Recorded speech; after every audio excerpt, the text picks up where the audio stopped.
another video by A&R Wastewater Management at Septic Ninja. This home for evaluation. Located the septic tank. It's got a riser. I marked out all four corners. I found the outlet pipe, found the inlet pipe, verified liquid levels, floatables, and sludge with a sludge judge. Found all 6 trenches. So the flag closest to us is the front. The flag that's adjacent there, back there, is the back, and it's all the way down here. Found the distribution box, which is right there. So the pipe that leaves the septic tank comes to this box. This box has a whole bunch of pipes leaving it, going to all these trenches. There's another one, so there's 6. Well, I noticed when I started probing the outlet pipe and the inlet pipe and looking at the elevations that something just was not right.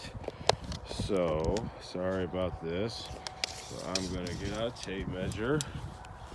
I'm gonna go down, and what we want is that liquid level to be around 13 inches. So anybody that knows septics and knows that from the liquid level to the top of the tank being 9 inches, and that water right at the bottom of that inlet pipe, this tank was put in backwards. In addition to this tank being put in backwards on new construction in 2008, the fronts of all of these rock trenches are way too deep for new construction. And the repair out here is going to be awful if it has to happen.